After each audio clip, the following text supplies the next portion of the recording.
प्रथम शरण गणनायका, प्रथम शरण गणनायका, विद्यादायक बुद्धि प्रदायक, विद्यादायक बुद्धि प्रदायक, विद्यादायक बुद्धि प्रदायक, विद्यादायक बुद्धि प्रदायक, मूषिक वाहन पाहि गजानन, मूषिक वाहन पाहि गजानन, मूषिक वाहन पाहि गजानन, मूषिक वाहन पाहि गजानन, प्रथम शरण गणनायका, प्रथम शरण गणनायका, विघ्न विनाशक सिद्धि विनायक, विघ्न विनाशक सिद्धि विनायक, प्रथम शरण गणनायका, प्रथम शरण गणनायका, विद्यादायक बुद्धि प्रदायक, विद्यादायक बुद्धि प्रदायक, मूषिक वाहन पाहि गजानन, मूषिक वाहन पाहि गजानन, मूषिक वाहन पाहि गजानन, मूषिक वाहन पाहि गजानन, प्रथम शरण गणनायका।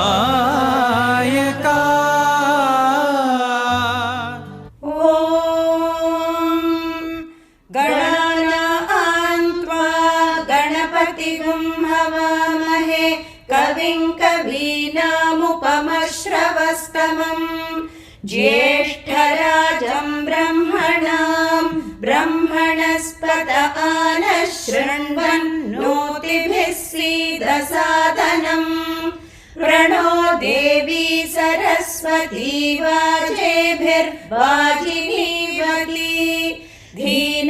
धीनामभित्र्यवतु गणेशाय नमः सरस्वत्यै नमः श्रीगुरुभ्यो नमः हरिः ॐ यश्छन्दसां वृषभो विश्वरूपः छन्दोभ्योऽध्यमृतात् सम्बभूव समेन्द्रो मेधया शृणोतु अमृतस्य देवधारणो भूयासम् शरीरं मे विचर्षणम् जिह्वा मे मधुमत्तमा कर्णाभ्यां भूरिविश्रुवम् ब्रह्मणः कोशोऽसि मेधया पिहितः श्रुतं मे गोपाय ॐ शान्ति शान्ति शान्तिः मेधा देवी जुषमाणा न आगाद् विश्वाची भद्रा सुमनस्य माना त्वया जुष्टानुगमाना दुरुक्तान् बृहद्वदेव विदथे सुवीराः त्वया जुष्टऋषिर्भवति देवी त्वया ब्रह्मा गतश्रीरुतत्वया त्वया जुष्टश्चित्रं विन्दते वसुसानो जुषस्वत्र विनो न मेधे मेधां महीन्द्रो ददातु मेधां देवी सरस्वती मेधां मे अश्विना वुभावा धत्तां पुष्करस्रजा अप्सरासु च या मेधा गन्धर्वयक्षगन्धर्वाः गान्धर्वेषु च यन्मनः दैवीं मेधा सरस्वती सा मां मेधा सुरभिर्जुषता स्वाहा आमा मेधा सुरभिर्विश्वरूपा हिरण्यवर्णा जगति जगम्या ऊर्जस्वती पयसा बिन्वमाना सा मां मेधा सुप्रतीकाजुषन्ताम् मयि मेधां मयि प्रजां मयि अग्निस्तेजो दधातु मयि मेधां मयि प्रजां मयि इन्द्र इन्द्रियं दधातु मयि मेधां मयि प्रजां मयि सूर्यो भ्राजो दधातु हंसाय विद्महे परमहंसाय धीमहि तन्नो हंसः प्रचोदयात् ॐ साईश्वराय विद्महे सत्यदेवाय धीमहि तन्नः सर्वः प्रचोदयात् स्वस्ति प्रजाभ्यः परिपालयन्ताम् न्यायेन मार्गेण महीं महिषाः गोब्राह्मणेभ्यः शुभमस्तु नित्यम् समस्तलोकाः सुखिनो भवन्तु समस्तलोकाः सुखिनो भवन्तु समस्तलोकाः सुखिनो भवन्तु ॐ शान्ति शान्ति शान्तिः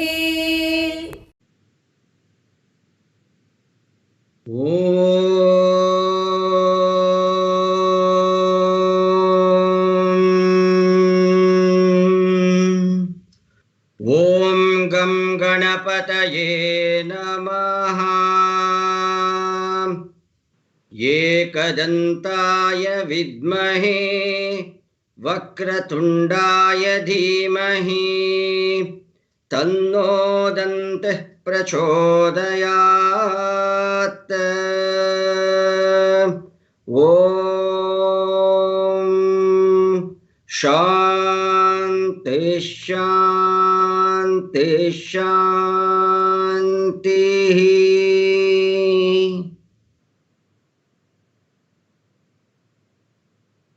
Om Shri Sai Ram. On behalf of all the enthusiastic seekers of Vedic knowledge in the form of dedicated resource persons, sincere Vedic learners, and all the brothers and sisters who are verily the integral part of Sri Sathya Sai Samyukta Shruti Shreni of Sri Sathya Sai Seva organization, I offer our loving pranams at the lotus feet of our Veda Mata, Bhagawan Sri Sathya Sai Baba Varu. I am indeed privileged to welcome you all to this 6th episode of Gama Agama lecture series.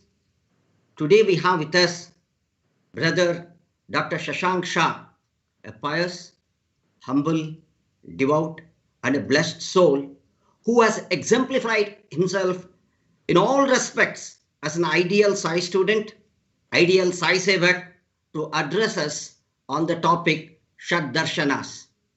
Few words about Brother Shashank. Brother Shashank was blessed to be born in Sai family. Way back in 1965, his grandmother first visited Prashanti Nilayam.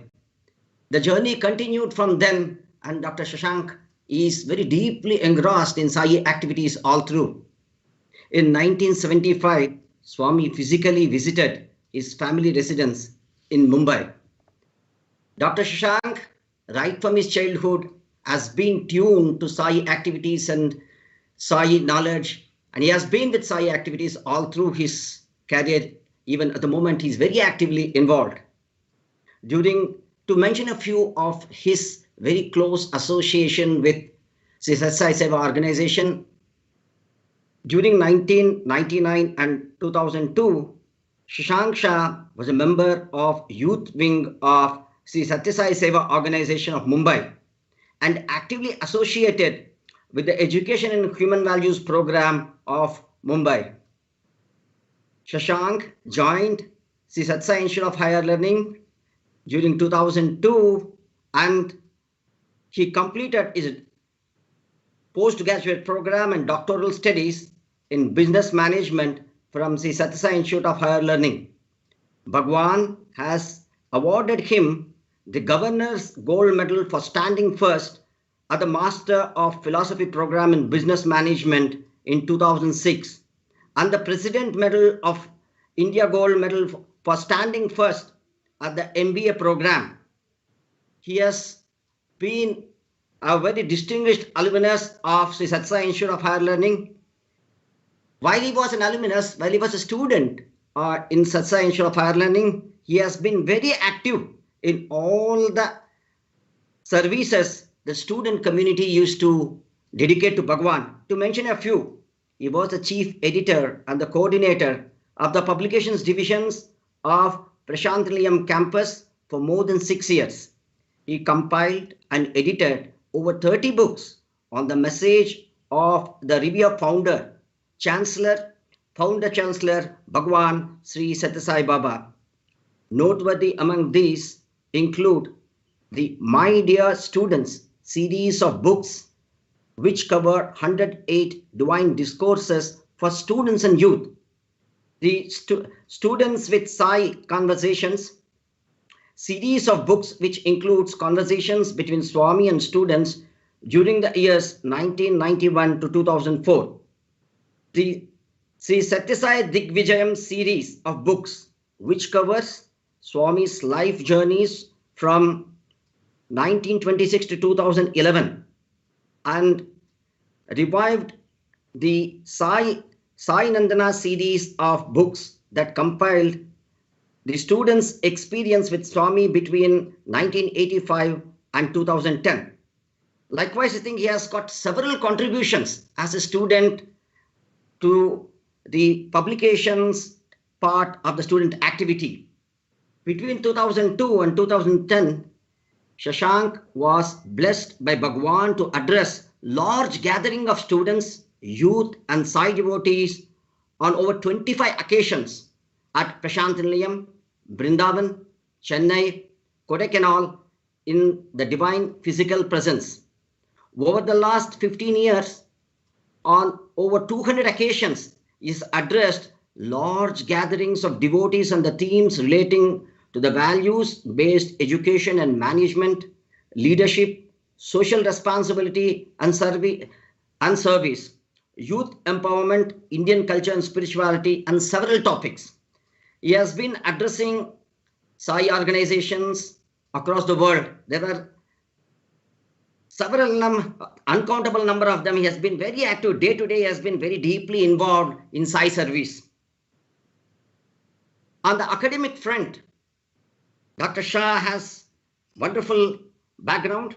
Dr. Shah has been a visiting scholar at Harvard Business School, USA, and he held joint appointment as a project director and the fellow at Harvard University South Asia Institute, USA.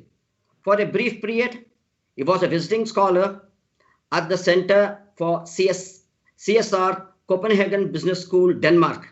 He also served as editor-in-chief, Postdoctoral Editors Association at Harvard University. Currently, he is very actively involved with the Sai activities of Sri Sathya Sai Education, Mumbai. Since 2015, he works closely with the All India President on the projects connected with social impact evaluation, publications on Sai Message and Mission. These include Sri Sathya Sai Message for Organization Members, Volume 1, 2, 3, Sri Sathya Sai Message in Mumbai, Divine Message for Sathya Sai Samitis, Sathya Sai Guidelines for Youth, Sri Sathya Sai Bal Vikas, and so on and so forth. he is being completely day in and day out. He is breathing in Bhagawan's message and trying to dedicate his life in a very completely for Sai service. I do not want to stand between you and our beloved speaker, Dr. Shashank Shah. Now I pray Bhagawan to bless him immensely, and let's hear Shashank. Over to Dr. Shashank Shah.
श्रुतं मे गोपाय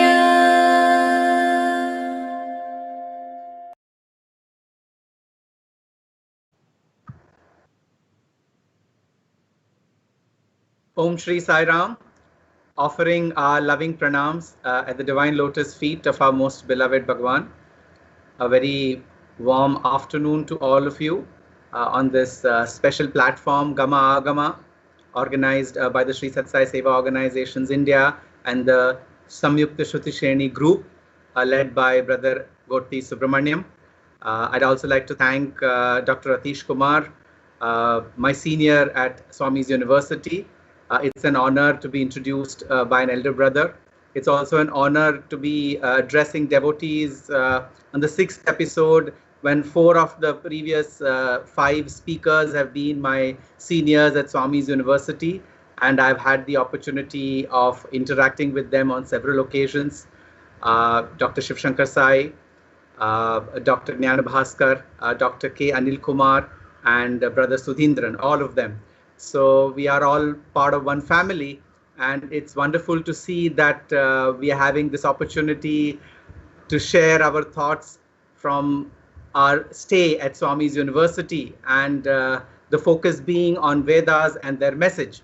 So let me straight away get into the topic, having expressed my gratitude to the organizers for this opportunity, and gratitude to Bhagawan for exposing us to this phenomenal treasure house of Vedic literature, which is the greatest asset of India, which is why India is qualified to be called the Vishwa Guru, because it is the Vedas which makes India the true world teacher. Ananto vai Vedaha has been said by the scriptures, and on several occasions Swami has repeated this. The Vedas are infinite, the Vedic knowledge is infinite. Brother Sudhindran in his talk had mentioned about the story of Sage Bharadwaj, which Swami had shared on several occasions, as to how Sage Bharadwaj was very much interested to learn and master the knowledge contained in all the Vedas, and he wanted an elongated life so that he could finish that endeavor. However, after several extended periods of time allotted to him, he was still able to gather a very small, minuscule part of the Vedic knowledge. And it was revealed to him that the 3 mountains that are there before him symbolize the Vedic knowledge. What he has got is only a fistful. So that is the kind of grandeur, the scale, the scope, the size, the depth of the Vedic knowledge and Vedic literature. And because the Vedic knowledge is so expansive and it is so intense, and there is so much of diversity and variety, several great rishis, those who were the recipients of the Vedic message and those who were also the students of the Vedic message, have tried to streamline the Vedic knowledge into specific systems or philosophies. The word philosophy comes from the word love for knowledge. And typically in life, we find this love for knowledge, for higher knowledge, especially when we are either supremely satisfied with all the problems and the joys that the world has to give, and we have kind of fulfilled all our aspirations and we want to now work towards a higher life. Or we find a newfound love for knowledge when we are disgusted with life because there is no hope for joy, there is no hope for the happiness that we are seeking. In the eras gone before us, most of the love for knowledge came from the former, which is having aspirations having fulfilled and satisfied all your aspirations, you want to move towards the path of knowledge. In the more recent times, it is this disgust with the world and the kind of dichotomies that we are facing day in and day out that makes individuals more keen to pursue the path of knowledge. And in the Indian systems of philosophy, this knowledge is not just based on logic or analysis, but it is also based on personal and mystical experience. This is called darshana, experience, personal experience. The darshana that we used to get of Swami was a personal experience, but it was also a very sublime and supremely divine experience. Similarly, these sages, these ancient rishis of Vedic periods beyond and thereafter have been able to get this realization, this understanding of the supreme philosophy of the Vedas, and have divided it into 6 clear schools. Before I get there, let me share a personal experience with Swami, and then I'll dive into the details of each of these systems of philosophy. This was on the Sankranti day in 2004. And Swami had blessed me, rather called me and blessed me to give a talk. It was quite spontaneous. I was sitting there in the 10th row, and then Swami called me, and I went close to the portico. And then Swami asked me whether I would give a talk. I said, whatever you say, Swami. And then in the process of telling me what I should be talking on, he said, the Vedam chanting was going on. He said, all of these people here are chanting Vedas. But it is not enough to chant the Vedas. One must understand the meaning of what one is chanting. One must understand the message of the Vedas. It is only then when one will be truly benefited in one's life.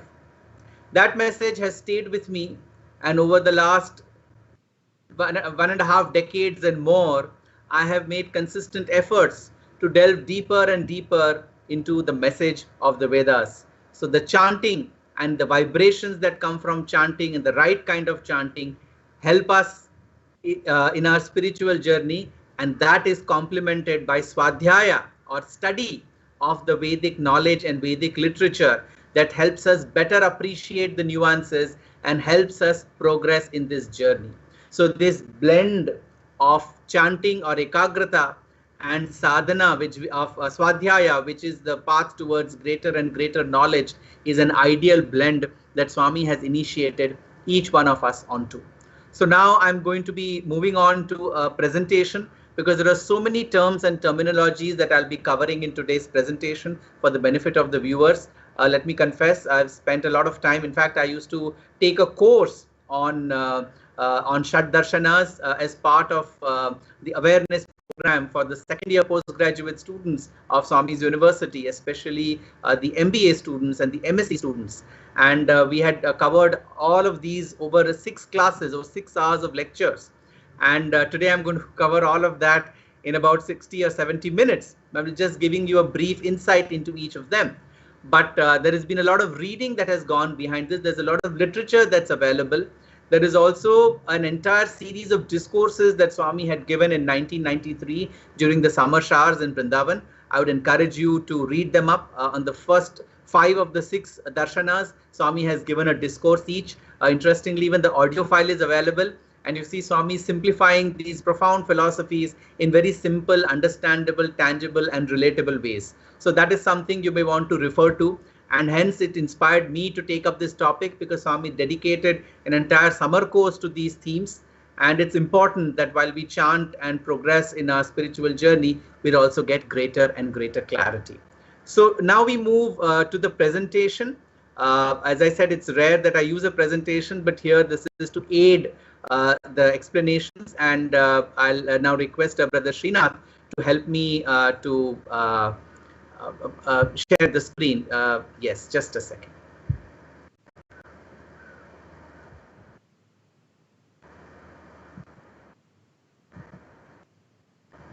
Just give me a second.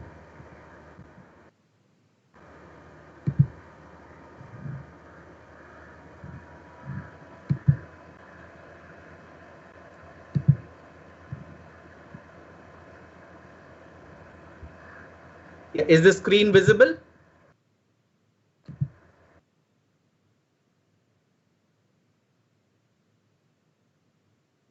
Is the screen visible? Yes. Okay. Great. Great. Thank you. So as we progress in this presentation, here is a dedication to our most beloved Bhagawan, and I gave you an overview to the Indian schools of philosophy and why they are truly different from the Western schools because of the kind of focus on personal experience and mystical experience. There are two systems of Indian philosophy. One is the Astika school or the theistic school, and one is the Nastika or the non-theistic school. So the theistic school is what we'll be covering. These are the Shat Darshanas, the 6 systems of Indian philosophy. They are called theistic. Theism basically means belief in God, in a higher power, as a creator. And they are called theistic because they are all based on the Vedic literature. The Shrutis, the Smritis, the Nyayikas, they are all based on these Vedic sources of literature, and hence they are called Astika. The Nastika or the non-theistic systems of Indian philosophy are those that do not believe in a creator and hence are very different, and they do not believe in the authority of the Vedas. So the non-theistic systems basically consist of the Charvaka system, which is the materialistic system, the Jaina religion, and the Buddhist religion. They do not believe in the authority of the Vedas, and hence they are called as the Nastika system. Here in this Samashas of 1993, Swami had given these 5 points as the true significance of the Shat Darshanas, as to why each Vedic student must study the Shat Darshanas, because it is India's rational and convincing answer to those people who dismiss Indian philosophy as a corpus of blind beliefs. It is based on 3 principles of theism, which is belief in a creator, inner vision means one's own experience, and the Vedas, a profound system of philosophy that never changes in all the 3 periods of time. So this is not a time-based or temporary kind of a philosophical system. Swami had used the word Trikala Badhyam, beyond all and during all the 3 periods of time. It is a philosophy of hope, of well-being, of serenity, and shows mankind the art of self-purification. It expounds the unity of the Vedas, the Vedanta, which is the Upanishads, and Vedagnya, or the knower or the student of the Vedas, and professes the unity in diversity in the divine creation of God. So that is the unifying power and focus of these systems of philosophy. One can fathom the depths of the human mind and expound the principles of oneness, which is the right royal road for humanity to tread upon. These are all points that Swami has given in the Shat Darshanas, in the discourse on the Shat Darshanas. Here are the 6 systems of the Indian theistic philosophy: Nyaya, Vaisheshika, Sankhya, Yoga, Purva Mimamsa, and Uttar Mimamsa. All 6 deal with the following 4 topics.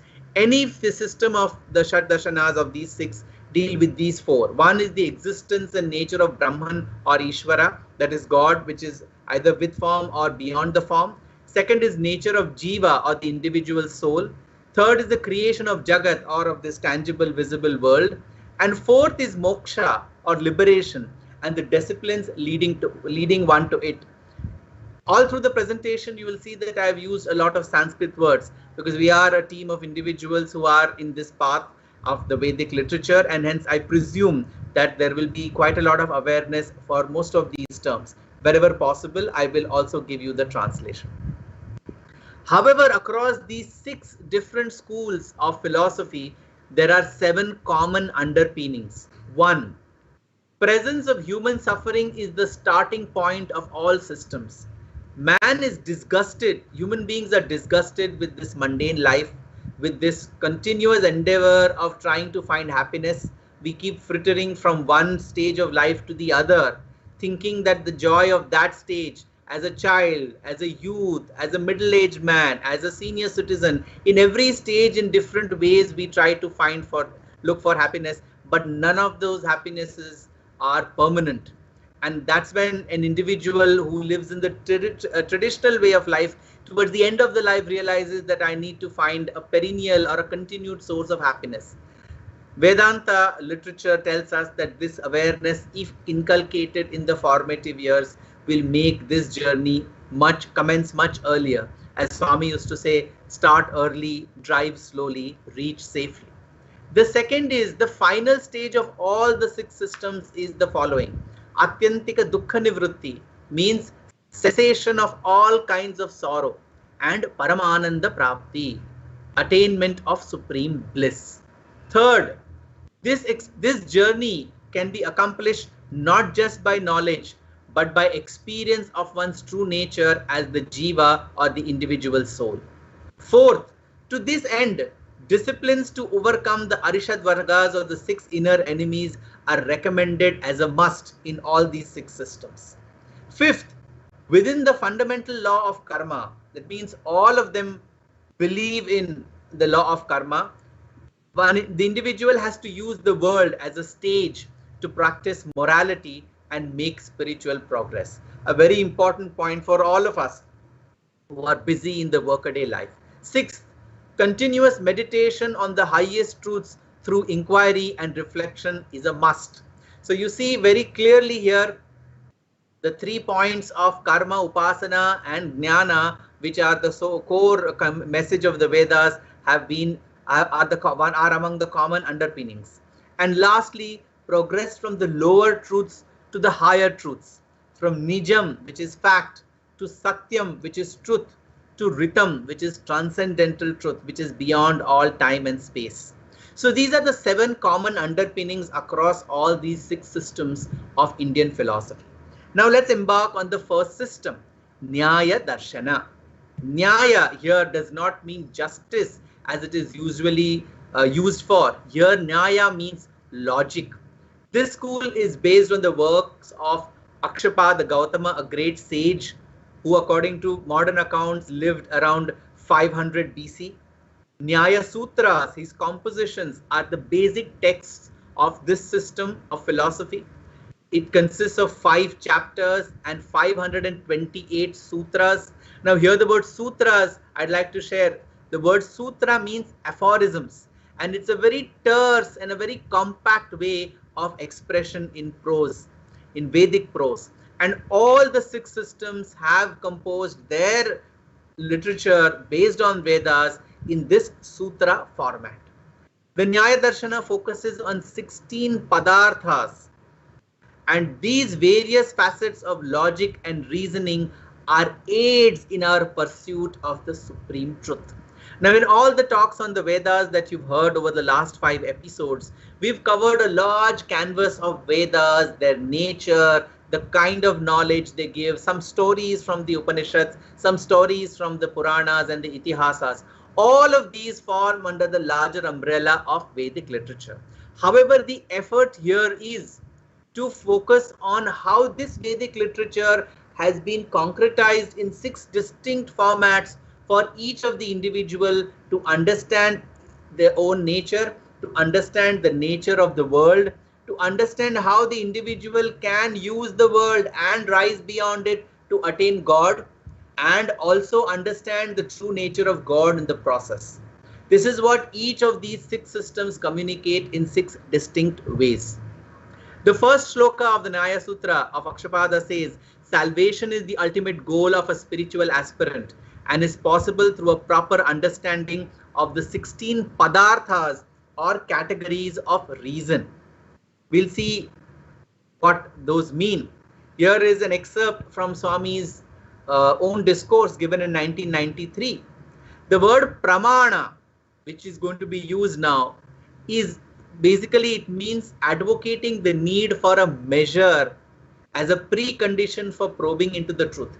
We are all Satyanveshakas. We are all on our journey to find the truth. But how will you find the truth? How will you understand the truth? Pramana is a way it can be measured. Pra means before, mana means measured. So it's a standard that is most necessary to assess the quality and quantity of matter, of knowledge, of ignorance, or of wisdom. In all of this, in our journey, we need to understand, and these pramanas help us in the process. So there are 4 kinds of pramanas or sources of information that aid our spiritual progress. First is pratyaksha pramana or direct perception. Second is paroksha pramana or indirect perception. In this there are 3 subcategories: anumana or inference, upamana or comparison, and shabda or the testimony of sound. The pratyaksha pramana or the direct perception that we have or that we can benefit from uses these 19 instruments, our 5 karmendriyas, 5 jnanendriyas, the 5 vital energies or pranas, and the 4 antahkaranas, manas, buddhi, chitta and ahankara. These are the 19 instruments which aid our direct perception of things that we see in this world. In that discourse, Swami had said that, however, senses may not be the most powerful and the only way of perceiving spiritual truths. In most of the Western philosophies, direct perception is the primary way of understanding or grasping truth in many of the logical systems of the West. Whereas here, Swami is highlighting how the senses are fallible. When we have some disease, when we have jaundice, when we have malaria, the same senses will not give the same kind of experience. The senses which are called matraha, or the tools of measurement, falter on such occasions. And hence, Nyaya Darshana provides for several other ways in which the sources of information can be gained. For example, here, until the electron microscope was discovered, viruses were not known. Up to 1960s, quarks as the fundamental particles of matter were not known because they were not perceived by the senses. But does that mean that these did not exist? Of course they existed. When science made progress, when we were able to perceive them using science and technology, we were able to gain their knowledge of their existence. Similarly, Swami said in that discourse that there are ways in which, that in the current ways or the current modes of direct perception that we have, we are unable to realize the presence of divinity. And hence, there is a need to use the other options provided. So here is the second one, anumana pramana or inference. This literally means after knowledge. It is the most important principle in Nyaya. So while perceptual knowledge is instantly perceived through our senses, inferential knowledge is arrived through steps. So for example, when you see the presence of fire in a hill, when you see smoke going up from it, so you infer that because smoke is coming out from that place, there must be a fire. And here are 5 steps which are logically proving that inference. Or for example, when we see cranes, the water cranes, from a distance, we realize that, oh, there is likely to be water in that particular area. That is the source of information which is called inference. Akshapada's inference or Anumana Pramana are 5-membered syllogisms. Most of the Western or Aristotelian logic or reasoning consists of 2 or 3 premises, and they believe primarily use deduction, whereas Akshapada Gautam used the advantage of induction and deduction, thereby again emphasizing the supremacy of our system. Here in a discourse given in Samashas in 1974, Swami had said that just like these artificial satellites in the sky, which are going around the temporary planets, are an output or a product of the effort of certain satellites, despite the fact that they are time bound and temporary. But we accept their presence because we know that some kind of scientists whom we have seen in our life, workaday life, are behind the creation of those. Similarly, we can infer that the creation of this infinite world, the creation of the sun and the moon, which are moving so regularly, or the generation of a steady heat in the human body, the functioning of the lungs, all of these which are so mysterious, Behind all these visible, tangible products of nature, there is an unseen divine hand. This is the way Nyaya Darshana helps us infer the existence of God. Swami gives another example way back in 1966. In another discourse, Swami said, you see a plane zooming by, but do you see a pilot inside that plane? No. But because you know that if the plane is flying, there has to be a pilot inside, you presume or infer that there is a pilot inside that plane. So too, seeing this perfectly functional universe, you have to infer the existence of God and not deny him because you are not able to see him. See a very fascinating way in which our scriptures have exposed us to the truths and the ways of understanding those truths. Here is another scientific example. Swami's picture on the screen is through modulation of light, which is through individual pixels. Could creation also be a modulation of energy in the form of atoms as perceived by our senses? This is something going forward science may be able to infer in a very substantial measure. And the last is Shabda Pramana, or the testimony of sound. Two types, Vaidika, which is the testimony of Vedic literature, and Laukika, which is testimony of worldly speech, of basically of people who have succeeded and progressed well on the spiritual path. Here in 1981, in a discourse, Swami had said, Shabda Pramana, giving the example, if a person has gone to Kashi, he will be able to give a description of the place and what all he saw there and how Kashi is basically. And those who have not gone will be able to benefit from the understanding of that place by his description. This is Shabda Pramana. Similarly, we can believe in the existence of the Atma and the Paramatma on the strengths of the statements made by the great sages who have had the experience and who have conveyed that teaching. So that is the way Shabda Pramana helps us in this journey. I'll come to the last part of Nyaya Darshana, which talks about how through these varied ways we can hence come to a conclusion about the existence of Paramatma. 1. The world which is an effect requires an efficient cause. If there is an effect, there must have been a cause. This cause must be equal to the task of creating the world both by knowledge as well as power.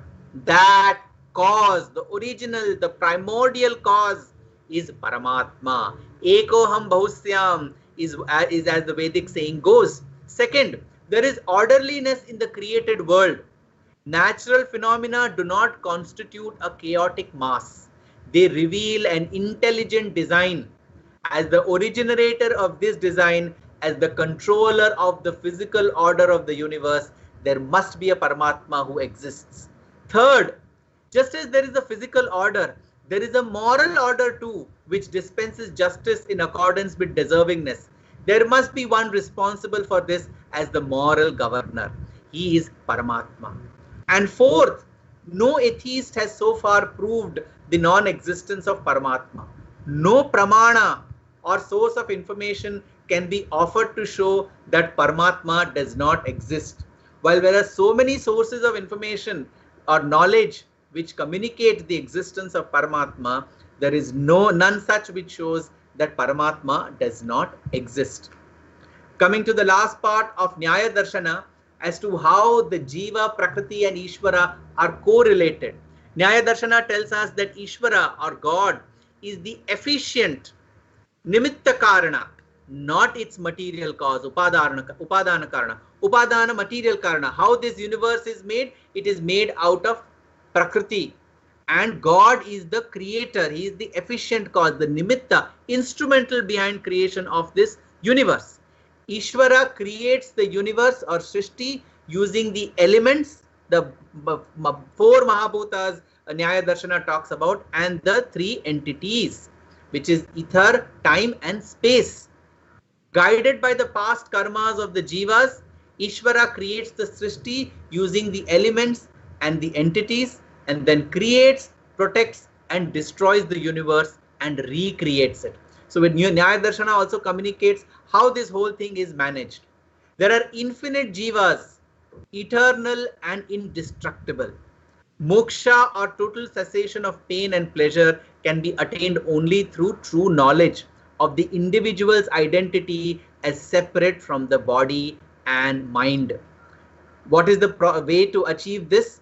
Shravana, Manana, and Nididhyasana aid the jiva in the process of giving up mithya jnana, or the false knowledge that this world is real, or it is tangible, or it is permanent, and achieve tattva jnana, or supreme wisdom. So this is the way in which Nyaya Darshana has actually explained how each of these elements, each of these entities, and each of these supreme principles operate, and where and what is our role in this entire scheme of things. Now I move to the second one, which is Vaisheshika Darshana. Nyaya and Vaisheshika are very closely related. Vaisheshika is said to be much older than Nyaya, and hence the entire theory of creation of the world, etc., has been literally borrowed by Nyaya Darshana from Vaisheshika. However, the focus of Vaisheshika is more on the scientific aspects of things, whereas the focus of Nyaya Darshana is more on the logic and reasoning aspects of things. So here we have the details on Vaisheshika. Who was the author? Sage Kanada was the author of the Vaisheshika system in 600 BC, 2500 years prior to John Dalton. Look up more to know who is John Dalton, and you'll know why I've mentioned about him, and the time gap, and how what Sage Kanada has said 2500 years ago is what several Western scientists are discovering in recent times. I'll also share an example that will interest those of you who are from the science background. Interestingly, he was from Prabhas Patan, or North Gujarat. As I mentioned, it's closely associated with Nyaya with several overlaps. But the Vaisheshika Sutras are the fundamental texts which have 10 adhyayas or chapters and 374 sutras. I'm giving you this detail so that you know there is a phenomenal body of literature that exists on each of these. Our second president of India, Dr. Sarvapalli Radhakrishnan, has written a 2-part story of the Indian systems of philosophy, nearing around 1,200 words. 1,200 pages. Those of you who may be interested must refer to it. Max Muller, the eminent German philosopher who studied India and Indian scriptures in great detail, and about whom Swami had said that Max Muller originally had actually changed his name to Mokshamola Bhatta in Sanskrit, because that was his love and passion for the field of Sanskrit and Vedic literature. He has written his commentaries on the 6 systems of Indian philosophy.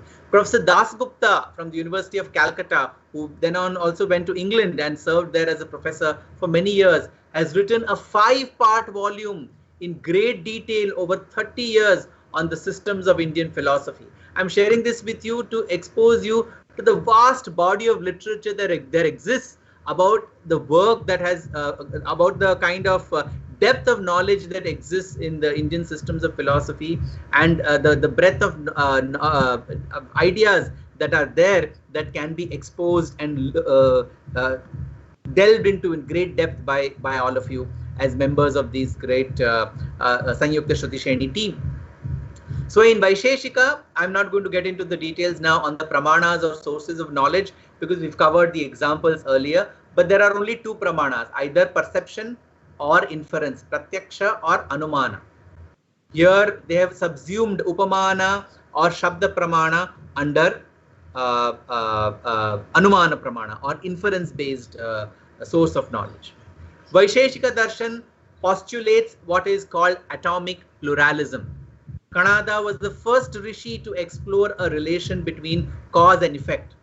All objects in the physical universe, he said, are reducible to certain types of atoms, and Brahman is the fundamental force that causes consciousness in these atoms. Here you see the phenomenal synergy of science and spirituality. 2,500 years ago, Kanada is talking about the existence of atoms. Those who are followers of science and chemistry will be able to appreciate how all of these details have emerged in the last few centuries, whereas Indian scriptures and Indian spiritual scientists have communicated about them thousands of years ago. However, they correlated, synergized atomic pluralism with existence of God as the power behind these atoms. Vaisheshika Darshan states that Ishvara is the cause and Prakriti is the consequence. Swami used to talk about Adhara and Adheya as given in the Bhagavad Gita. This is the fundamental difference between Vaisheshika and the modern atomic theory. The modern atomic theory does not consider divinity as the basis. The ultimate objective of this darshan is to focus on unity of creation. And Swami gives 3 examples in that landmark discourse he gave on 28th of May 1993 during the summer course. He gave 3 examples. First, he gave the example of mud and water, both being creations of God. They are matter. The pot made out of mud and water also assumes various shapes, but it can also break into several splinters. But the mud and the water remain. Hence, matter being unchangeable is the reality. Second, you can cast silver into different molds and have different forms of silver, tumbler, plate, etc. But silver is the same. The sound that we get from all the different swaras are the vikaras of the Omkara. So Omkara is unchanging. So thus Vaisheshika Darshan, Swami explained in that discourse, says that matter and nature are hence both unchanging. There are 7 padarthas according to the Vaisheshika Darshan, which is the objectives of experience. And here I have listed them. I wouldn't like to go into great detail. There is an opportunity to delve into each of these 6 systems in great detail. Someday I'll ideate with Brother Subramaniam as to how we can have several sessions where all of this can be covered in great depth. But here I'd like to say that matter, Vaisheshika or Sage Kanada says that matter is constituted of atoms. Each atom is unique. The difference between these 2 atoms is Vishesha, or it's a speciality. And that is the unique reason why he has named his system of philosophy as Vaisheshika Darshan. That speciality which distinguishes one atom from the other is why this system is called Vaisheshika. Here is a fact file for those of you who are students of physics. Vaisheshika Darshan or Sage Kanada 2500 years ago gave the laws of motion. And here I have quoted it from one of the papers published in Indic Today, a magazine, which gives the law 1 and law 3. And when you read both of them, the Sanskrit and the translation, you realize that they are identical to Newton's first and third laws. So you see, the laws which were given a couple of years earlier have been by the Western scientists and which we are learning in schools and colleges and universities. They have been communicated by our sages thousands and thousands of years ago. And this is not a matter of faith or belief. It is a matter of documentation. And here is an example. Here again is the Vaisheshika Darshan on Jiva, Prakriti and Ishvara. What is the interconnection between these 3? Ishvara is the supreme being under whose will the Srishti is created, sustained and dissolved. Dharma guides the world, and karma governs the life and destiny of all jivas. Now you see here these concepts of dharma and karma which we talk about. Here is how they play a role in this larger ecosystem as to why karma exists, why dharma exists, how they are all interconnected and interdependent principles in this larger creation of divinity. And then it is explained how this universe has come into existence through the creation of Brahma, how he creates the world, how when he exists, Maheshwara brings about the pralaya, and the world is then reduced to the 7 padarthas, which I mentioned about earlier. Vaisheshika combines pluralism with theism. This is one of the most unique aspects of this systems of philosophy. It harmonizes atomic theory with a moral and spiritual outlook to life and accepts God as the creator and the moral governor of creation. So this is what Swami has said, science and spirituality are like 2 halves, C and C. Both are important, and as we see in our Vedic literature, both have been given equal importance. Science and spirituality, when looked at in a cohesive whole, gives us the complete truth. Here Swami gives an example, or rather gives the essence of Vaisheshika Darshana. a system of philosophy which unravels the mysteries of the inner world and bears the secrets of creation. As the tiny seed contains a tree with all the twigs, branches, fruits and flowers in it, every atom contains in it the entire creation. Vaisheshika explains how the macrocosm is contained in the microcosm. Please do read that discourse of 28th May 1993 for more insights on Vaisheshika Darshan. We now move to the next one, Sankhya Darshan. The word Sankhya reminds us of numbers. So one reason why Sankhya Darshan is called Sankhya, because it is talking about numbers, but it is also talking about Jnana, Samyak Khyayate, and hence Sankhya. It owes its origin to sage Kapila Maharishi, who is considered one of the incarnations of Lord Vishnu and finds a reference in the Bhagavatam, born to sage Kardama and mother Devahuti, again in North Gujarat. You see, even Kanada was born in North Gujarat, quite a fertile land for such great minds. The Sankhya Sutras consist of 6 chapters and 526 sutras.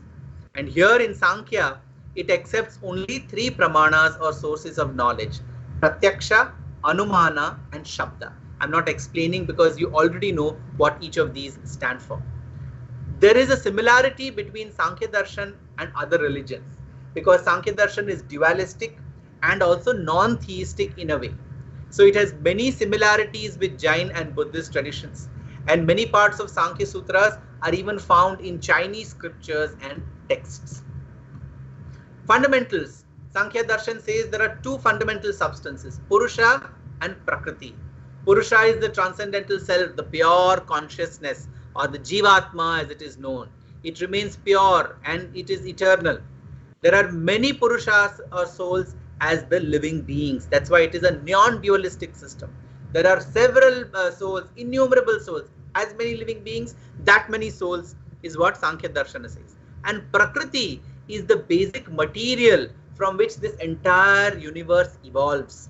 And it is the unintelligent, the inert principle. It is called Jada.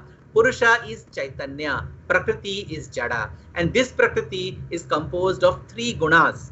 The whole philosophy of 3 gunas, which is mentioned in great detail by Lord Krishna in Bhagavad Gita, has a strong connection to Sankhya Darshana of sage Kapila.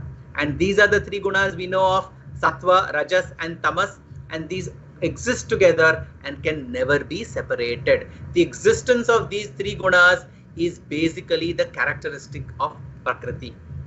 And now how does the whole world evolve, or how this whole world is created?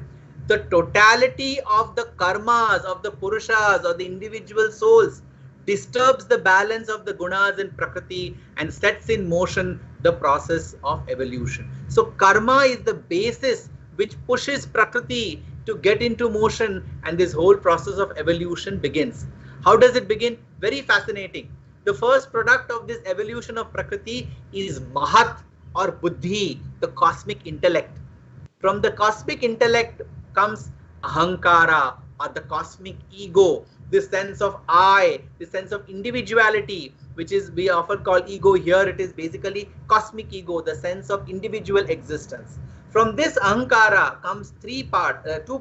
The Sattvic Ahankara emerges as Manas or the cosmic mind, the 5 Jnanendriyas and the 5 Karmendriyas.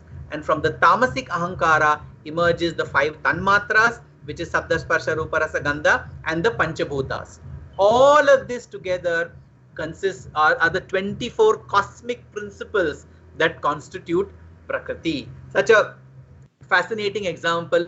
Lord Krishna has given this in the Bhagavad Gita also, though not in this detail, but he has spoken about the 24 elements. And when the Purusha or the individual soul joins the 24 principles, it becomes the 25th principle. Each jiva is hence a fusion of Purusha or the individual soul and Prakriti, these 24 instruments that have been given to each one of us.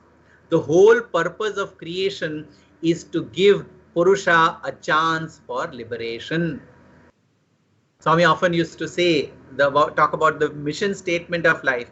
You are born so as not to be born again. Here the Sankhya philosophy almost 2500 years ago is giving the same message that creation of Prakriti comes into existence to give each one of us a chance for liberation. However, it is the same creation which binds us, because we are unable to distinguish between ourselves as consciousness or Chaitanya and this whole creation as Jada or Prakriti. It is only when we indulge in sincere inquiry into the distinction between the two that what the Jiva attains the Paramatma, or the 26th principle. So the Purusha gets the 24 instruments of Prakriti and works in using those 24 instruments, not for satisfying those 24 instruments, which we end up doing, but to use them in order to achieve the 26th principle, which is Paramatma. In the Vedic Dharma, this Paramatma is referred to as the creator or the Ishvara Tattva. In the Avaidika Dharmas, or those that are not based on the Vedas, this Paramatma is referred to as Siddhas, or the perfected souls, which are innumerable in number. The Jain religion talks about the Siddhashila, where there are infinite number of Siddhas or perfect beings, and they are all referred to as the Paramatma Tattvas. So that is how there are a lot of overlaps in this system, but that is the supreme emancipation. Here the sage Kapila told his mother Devahuti, and this is an excerpt from the Sankhya philosophy, one should inculcate detachment from worldly pleasures, otherwise the resulting bondage leads one to hell. There is intense pain and suffering in the womb, in youth, and in old age. Moreover, one does not procure a human birth frequently. Therefore, by offering selfless devotion, one should focus one's chitta on Paramatma. Such valuable advice. This covers all problems of life. The problem of sorrow from all aspects of life. The issue of this human birth being extremely precious as a gateway to liberation, and the use of and the path of devotion and focus of one's mind on the Supreme as the path to liberation. How does one do that? Either it can be done through Ashtanga Yoga. So Sankhya Darshana talks about, so Sankhya gives the knowledge or the Tattva part of it. The actual practice or the sadhanas, it refers to Yoga Darshana or Yoga per se, which is the next Darshana. And in the contemporary times, in fact, in the discourse on Sankhya Darshana, Swami gave on 29th of May 1993, Swami says in Kali Yuga, Nama Smarana is the best way prescribed to attain that liberation. So that is how one can, if one is not able to go through the rigors as suggested in the path of Raja Yoga, Nama Smarana is the easier and lower hanging fruit which we must hang on to at all times. In essence, this is what Sankhya Darshana says. Ignorance is the root cause of bondage and suffering. Purusha is eternal, pure consciousness. However, due to this ignorance, it identifies itself with Prakriti and its 24 instruments which we all have. Once the Purusha or the individual soul becomes free from this false identification with the Prakriti, automatically moksha ensues. This is the simple essence of what Sankhya Darshana talks about. It decodes the entire path that we have to follow. Why we are doing what we are doing. Why Swami has said so many times, Janma Dukkham, Jara Dukkham, Jaya Dukkham, Punah Punah, Ante Kale Maha Dukkham, Tasma, Jagrata, Jagrata, Mata Nasti, Pita Nasti, Nasti Bandhu Sahodara, Artham Nasti, Griham Nasti, Tasma, Jagrata, Jagrata. These are the essential messages of the Vedic system, and this is what the path which will help us rise beyond this dukkha, this suffering, and enable us to open the doors towards the ultimate truth and supreme bliss. Now we go to the fourth darshana, the Yoga Darshana. The word yoga has become extremely popular. It is one of the rarest initiatives which was passed by such supreme unanimity in the United Nations, and we have the International Yoga Day on the day of summer solstice. In fact, for the benefit of the listeners, I'd like to suggest I had given an entire talk on yoga, the Sai way, where I've elaborated on the Ashtanga Yoga in Manhattan, very close to the United Nations, a couple of years ago. And the talk is available on YouTube.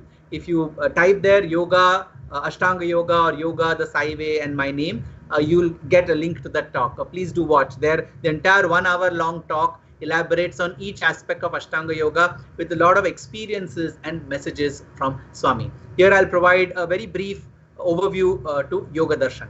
So the word yoga is derived from the Sanskrit root yuj, which means to join or to merge. Who is merging with whom? The association of the Jivatma with the Paramatma, of the individual with divinity. That's why Swami used to say, true happiness is union with God.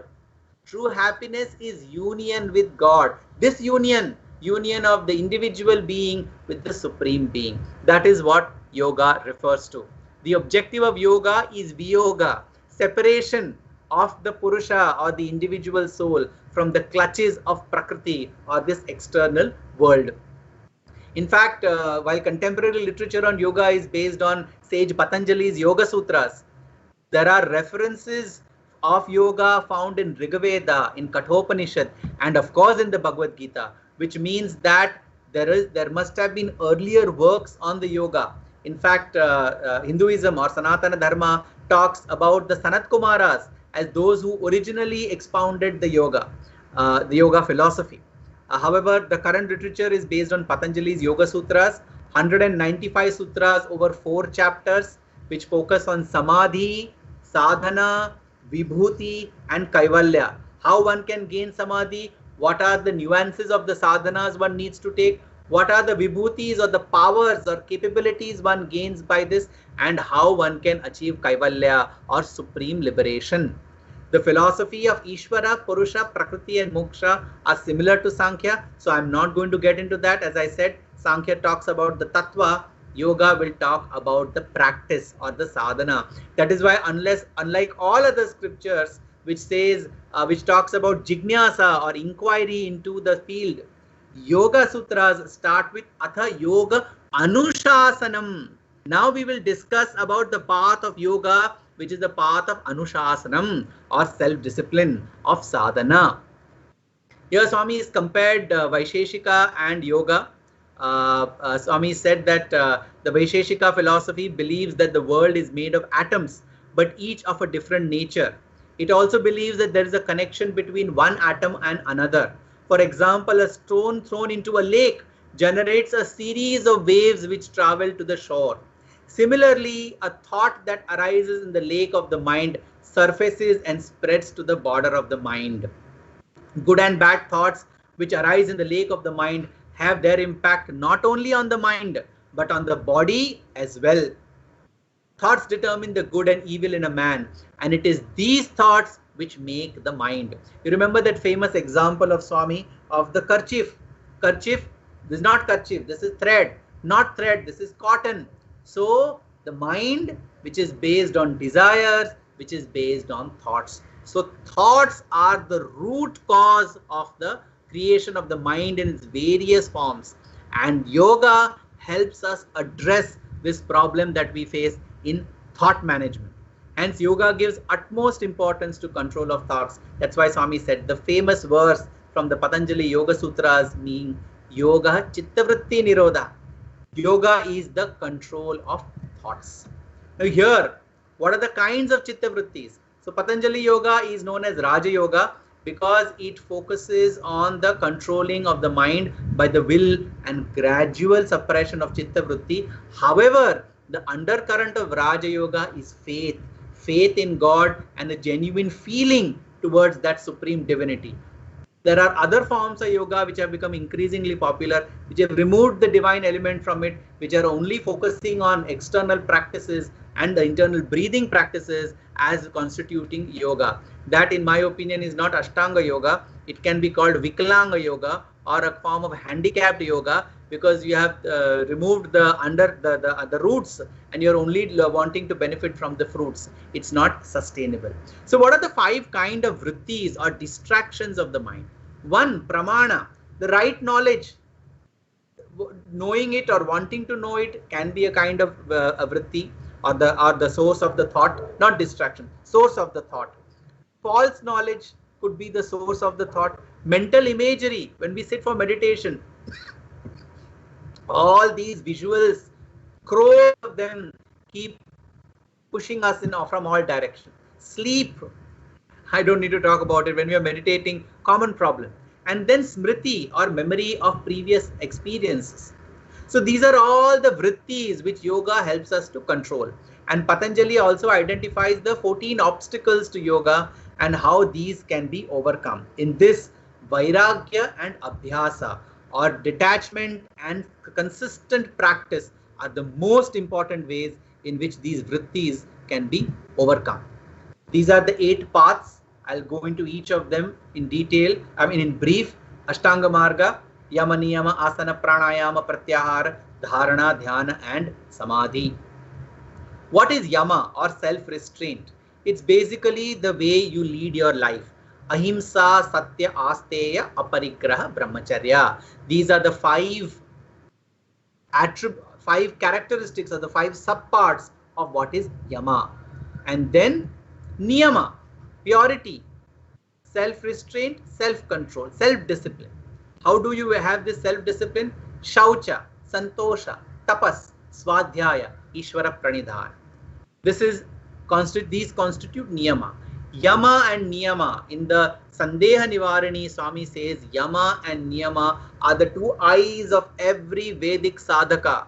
If one wants to attain the supreme, one has to practice Yama and Niyama in daily life to the extent possible. In fact, in 1996, Swami had given an entire discourse just on Yama and Niyama, not to the university students, to the students of the higher secondary school in Prashantanilayam.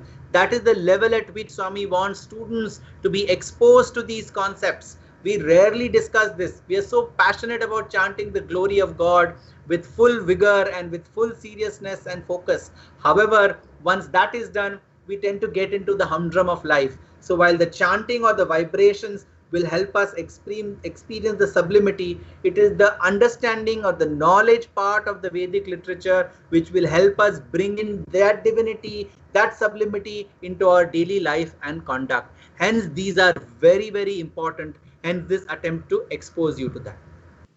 Asana, the 3rd step, seating posture. We all know about asanas. There are 84 asanas, and there are several of them which you must be practicing. In the Prashnottara Vahini, Swami says, what is the benefit of the asana?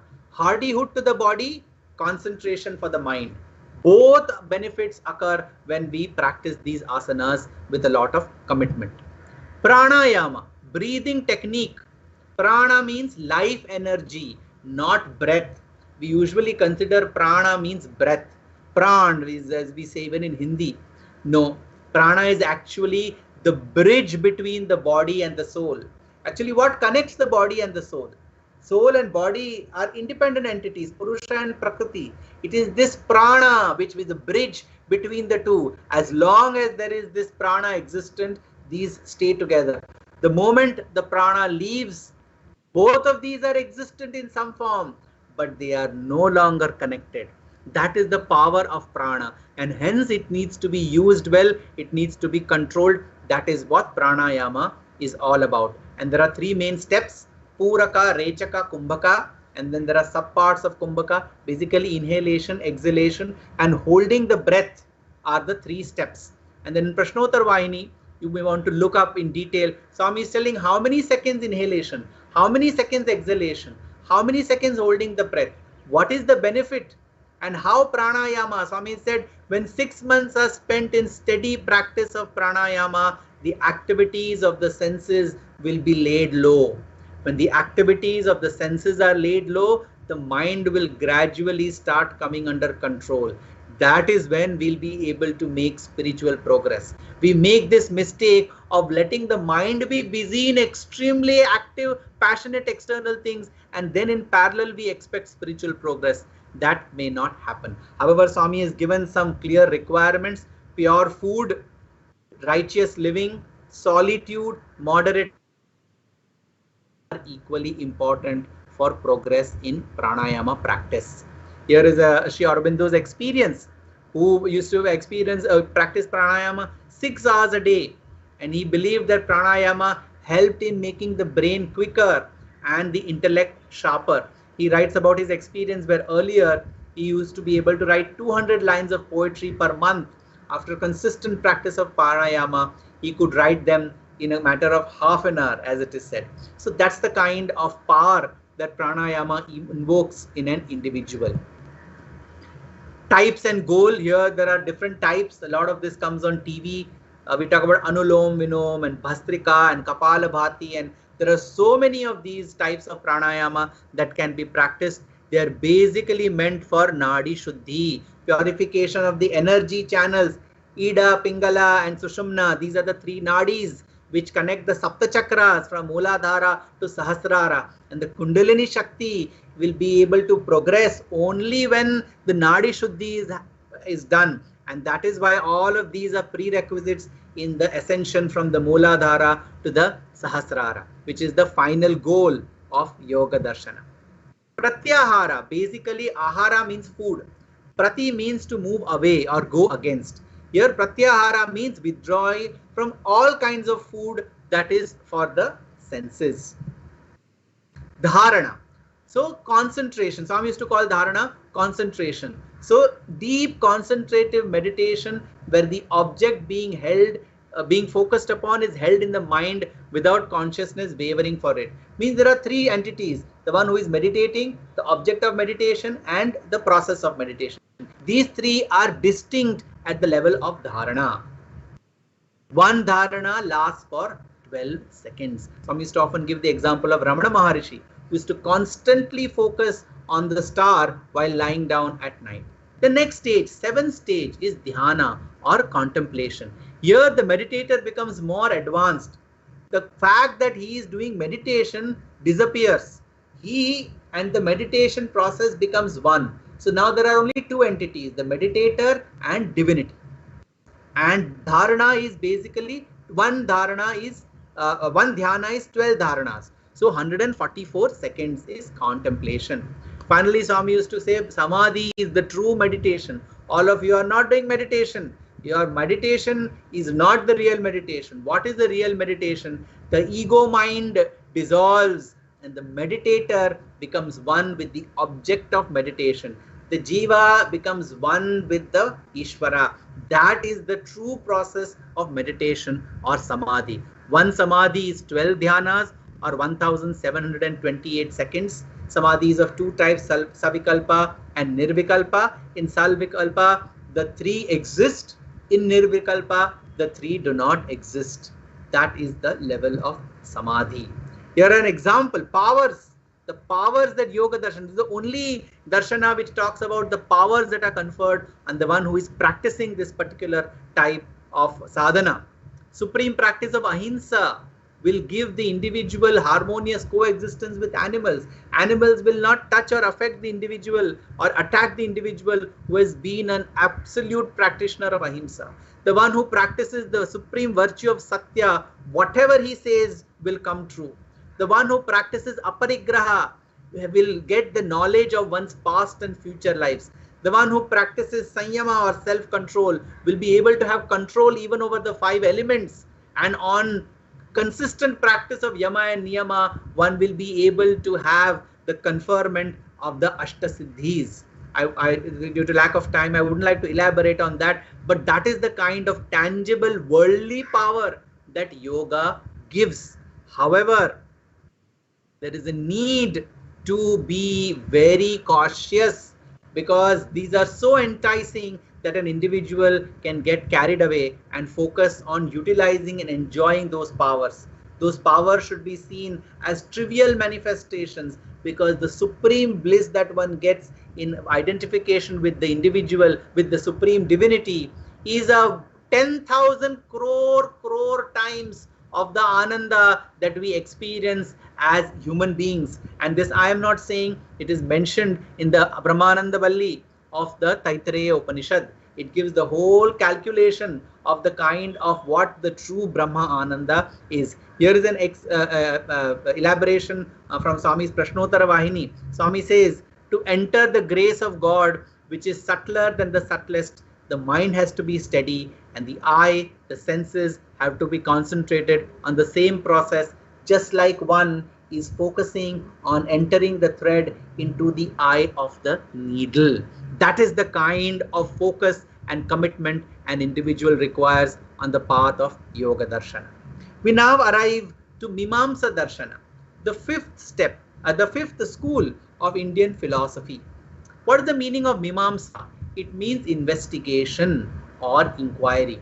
Sage Jaimini is the author of the Mimamsa Sutras, one of the largest compilation among the Shaddarshanas, 2,500 sutras in 12 chapters. He uses the 4 pramanas, but to that he adds Arthapatti, which is presumption, and Anupalabdhi, which is non-apprehension, also as valid means of knowledge. What are the fundamentals of Purva Mimamsa? Purva Mimamsa is primarily based on Vedic literature. Its primary inquiry is into the nature of dharma based on the Vedas. It states that the nature of dharma is not accessible to reason or observation and must be inferred from the authority of the revelation contained in the Vedas, which are apaurusheya. So in its core tenets are ritualism. Purva Mimamsa talks about ritualism, anti-asceticism, no sannyasa, no need to physically renounce the world, and anti-mysticism.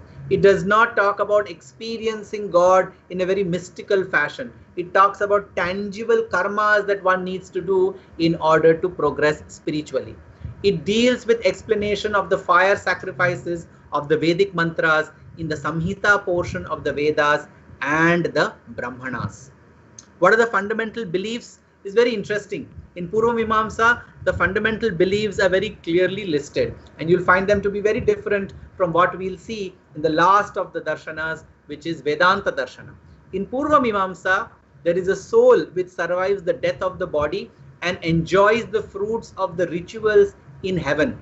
Mind you, this entire philosophy is based on the Karma Kanda, or the rituals part of the Vedic literature, and hence it says that an individual will benefit from the rituals in heaven. Next, it says there is a Shakti or power of potency which preserves the effects of the rituals performed.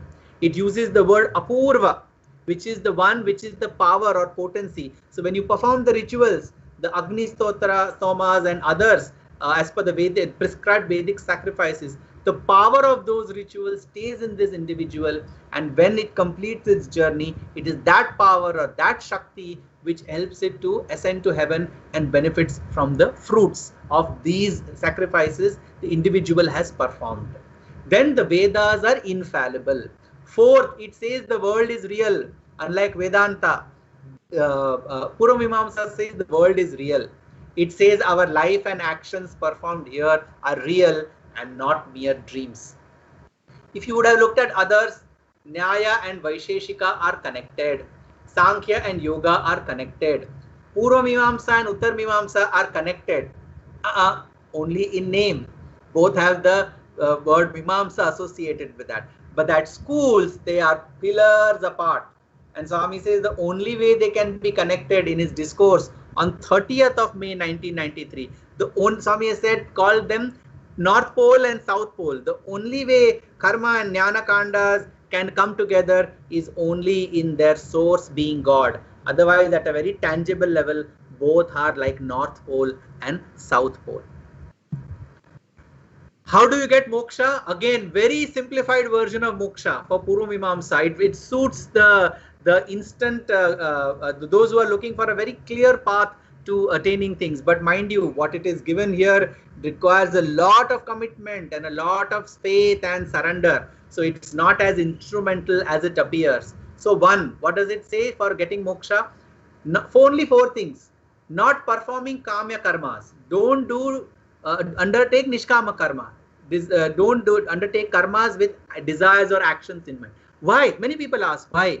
Because that desire for outcomes is the one which binds us to the karma. Until that outcome is benefited, either positive or negative, we are going to have to come back again and again, and we don't know whether that outcome will be given to us here or in a future life, because we spoke earlier, there's a larger power which is managing all of this. And so because we have attached ourselves to the outcome of that karma, until we experience the outcome of that karma, we are stuck. So if we want to have a quick exit, then desire is the root cause of that which is not giving us a quick exit. So desireless actions. Second, It encourages the practice of prayashchittas or expiatory rites as suggested in the Karma Kanda of Vedic literature. Third, it encourages or insists on the performance of Nitya Karma, your daily duties as per Vedic scriptures, and Naimittika Karma, which is the occasional karma that we need to perform for Chitta Shuddhi or purity of mind. Not only that, if we don't do it, we will become victims of dosha or the error of omission, and hence we have to perform. Prarabdha karma is exhausted by experience in this life. Prarabdha karma is that quantum of karma that we have accepted to go through in this lifetime. It will get exhausted by experiencing it in this life. We do the previous three things, we will not build new karmas, and the earlier karmas will get washed off. If the above steps are followed, Purva Mimamsa states that when the body falls, no residual factor will remain and the soul will not have to come back. It will be freed from its transmigratory journey. Swami highlighted in that discourse, he said that Jaimini propounded the system of Purva Mimamsa to enable the common man to experience the bliss of Brahman in daily life. So it is not a mechanical or a casual performance of daily Vedic rituals. It is to bring in that Brahma Bhava, that sense of divinity in all that we do is what will distinguish our karmas. He clearly indicated the important purificatory acts which a man has to perform. We cannot obtain proper rewards without performing proper deeds. Swami has highlighted the importance of performing deeds. He has also highlighted the importance of the intentions or the feeling behind these deeds. Both of these are extremely important in the practice of Purva Mimamsa Darshan. In essence, as I conclude the fifth and the penultimate of the six darshanas, I'd like to give the example which Swami gave in that discourse. And only Swami could bring it down in such simple ways. Swami compared the Purva Mimamsa Darshana with the making of coconut chutney. Swami said if you have to make coconut chutney, you have to bring together several ingredients. Coconut, oil, some kinds of seeds and curd and several other things. That Swami said is like karma jigyasa. You are undertaking action and all those actions are not for themselves. They are for a purpose. All the gathering of these ingredients are not for themselves. They are for the purpose of making chutney. So that is to the next level. All that you do is for your own progress in the path of dharma. So Swami said in the making of chutney, after gathering these ingredients, you are actually putting them together in the right proportion so that you get the best chutney as recommended by those who are experts in chutney makers. Similarly, if one indulges in karmas in the right way as recommended by those who are experts in that particular path, that is what we call as dharma jignasa or progressing in the path of dharma. And then the last part, the level to which Purva Mimamsa eventually takes us is, Swami says, after you make the chutney, when you are tasting that chutney, you will realize that either salt is more or less, or spice is less or spice is more. You will add that to it, and then it will become a perfect chutney for consumption.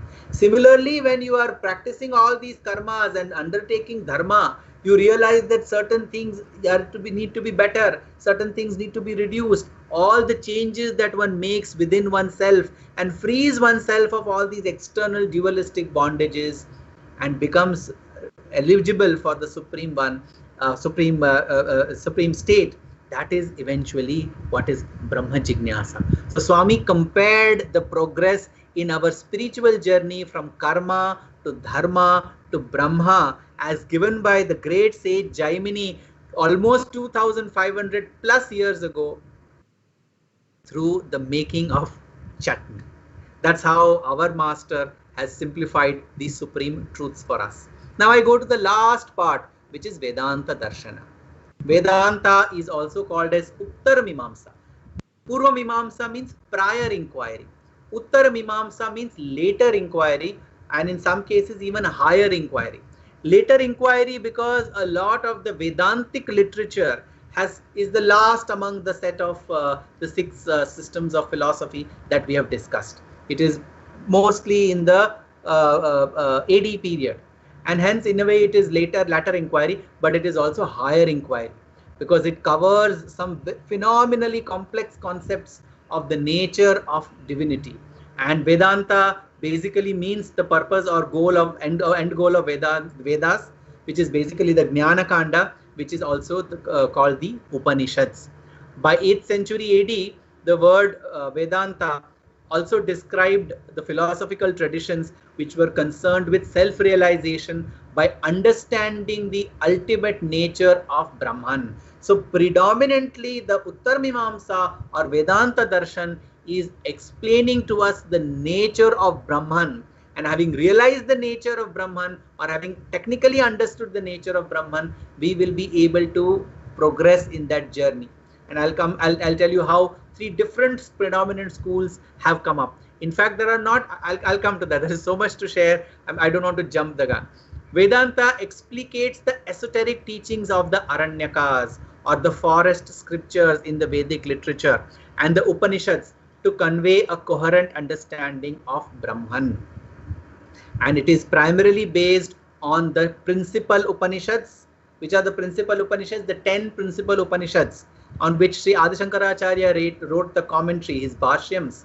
Those are the same 10 Upanishads on which Swami also has written his commentary in the Upanishad Vahini. The 10 principal Upanishads. The Brahma Sutras by sage Badrayana, whom many refer to or consider as being the same as sage Vedavyasa. The Brahma Sutra is actually the primary scripture of Uttar Mimamsa or Vedanta Darshana, and it's the scripture written, a Nyayika, a logic-based scripture written by sage Badrayana in the AD period, wherein he is actually connecting the diverse insights on the nature of supreme divinity provided in the Upanishads into one very coherent format. And the 10 principal Upanishads which have been used are the ones which are also forming a part of the Vedantic literature. And then is, of course, Bhagavad Gita, the song celestial of our very own Lord Krishna. And these 3 scriptures are called Prasthanatraya, or the 3 fundamental sources of information or knowledge which help us in the Vedanta Darshana. The Brahma Sutra consists of 555 sutras which are divided into 4 chapters. See the names of the chapters. We usually ignore this. There is so much of message. Samanvaya. Samanvaya means trying to bring a sense of uniformity or some coherence into it. Sage Badrayana, when he went through or used all this Upanishadic literature, he first had to bring about a sense of coherence, because this is an understanding of that particular sage in the Upanishad that he has written on, based on his mystical and direct experience of the supreme principle. One person's experience can be different from another person's experience. However, since all of them have experienced the Supreme, these are all different facets of the same Supreme Divinity, and hence there is a need to bring about a coherence. So the first chapter of Brahma Sutras is Samanvaya Adhyaya. Next is Avirodha Adhyaya. He is fighting and intellectually and trying to negate some of the misnomers which have been communicated by the other darshanas. Third is Sadhana Adhyaya, or the kind of sadhanas that Brahma Sutra recommends for our spiritual emancipation. And finally, Phala Adhyaya, or what are the benefits that will accrue to us in this journey. So what is the most important communication is the concept of Brahman. As I said, Vedanta Darshan is about Brahman, the eternal, self-existent, immanent and transcendent, supreme and ultimate reality, which is the divine ground of all beings. It is the central phenomena of most schools of Vedanta. You see all those adjectives that are added to Brahman, it's because each of those are indirect ways in which we are expressing the nature of that Brahman. Swami often used to joke, if you want to have sugar and if you want to convey the sweetness of the sugar, how will you convey? You cannot convey the sweetness of sugars in words. Sweet. Sweet. Swami used to sweetly do that. Sweet, chala sweet. But there is no way in which you can explain what that chala sweet means. Similarly, that Brahman which can be understood only through experience is described in several ways so that we are able to at least understand the fundamentals of those principles. Then Vedanta also talks about the concept of God. So this is that Parabrahman. or the supreme divinity. Below that is Apara Brahman or divinity with a form, which is called God in religions or Ishvara. And the relationship between Parabrahman and Aparabrahman is the basic distinction between these different schools of Vedanta. Some consider both as the same. Some consider only Aparabrahman, not Parabrahman. Some consider Parabrahman as the basis of Aparabrahman. There are several nuances, and I can do an entire session on Vedanta Darshan alone, and the 12 schools or of interpretation of Vedanta that are there, out of which Advaita, Vishishtadvaita and Dvaita are the only 3 principal ones which are spoken about, but actually there are 12 and each of them are phenomenally insightful. While we today will just briefly focus on these 3 and then conclude. So which are these 3 schools? Advaita by Adi Shankaracharya, Vishishtadvaita by Ramanuja and Dvaita by Madhvacharya. So Advaita Vedanta was propounded by Adi Shankaracharya, born in Kerala. Here is the modern researcher's date of his lifetime, and his grand guru Sri Gaudapada. What are the fundamentals of Advaita Vedanta? Brahman is the only reality and the world as it appears is illusory. Brahma Satyam Jagat Mithya Jivo Brahmaiva Na Paraha. This is the fundamental principle which communicates the essence of Advaita Vedanta Darshan. As Brahman is the sole reality, it cannot be said to possess any attributes whatsoever. It is beyond attribute. And that's why in Vedantic practice, the concept of neti is used to explain Brahman. Neti in Advaita Vedanta means not this, not this, not this, not this. Brahman is beyond all of this. Second is the concept of Maya. Adi Shankaracharya explains it as Sad Asad Anirvachaniya Avidya Maya, which causes the world to arise. It is an illusory power of Brahman. Swami used to say, Ya Ma Sa Maya, that which does not exist but gives us a perception of its existence is truly Maya. And it is because of this, so the ignorance of this reality is the cause of all suffering. Ignorance of the reality of Brahman is the cause of all suffering. And only upon true knowledge of Brahman can liberation be attained. When a person tries to understand Brahman through his mind, due to the influence of Maya, Brahman or the divinity which is beyond name, beyond form, beyond attributes, he appears as God or Ishvara, as an individual, as a quantifiable, as a qualifiable individual who has for name, form, attributes. And he is separate from the world and from the individual. In reality, according to Advaita Vedanta, there is no difference between the individual soul and Brahman. But Advaita Vedanta says when you approach that supreme divinity through mind, you will find a difference between yourself and the supreme divinity. Liberation lies in knowing the reality of this non-difference. Advaita, non-duality.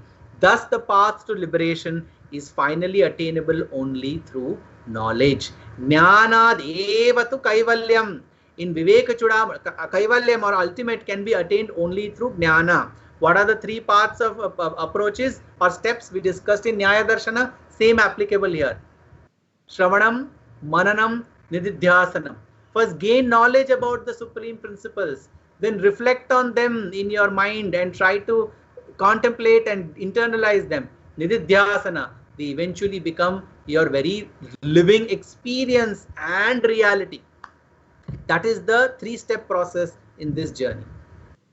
Next one, and there is so much to talk about Adi Shankaracharya. I'd encourage you to go and watch the video Shankar Digvijayam, which was a drama which we put forth in 2013. I had the opportunity to direct it during the sports meet. It is there in YouTube. But the entire life and message of Sri Adi Shankaracharya, based on over 10 to 15 discourses given by Swami, we had put the entire script together. Please watch it. It's very insightful for students of Vedas. The next one is Vishishtadvaita Vedanta Darshana, which is propounded by Sri Ramanujacharya, who came about 200 years after Adi Shankara in the state of Tamil Nadu. Vishishtadvaita Darshana, what are the fundamentals? The fundamentals here are that the Jiva is a part of Brahman. Here also the whole philosophy is Advaita. There is only one, but Vishishta Advaita. While there is only one, there are Vishishtas. Vishesha, we got that speciality. Vishishta, similar way. There are special distinctions within this Advaita. So that Brahman is one, Jiva is also a part of the Brahman, and it is similar to Brahman, but it is not identical.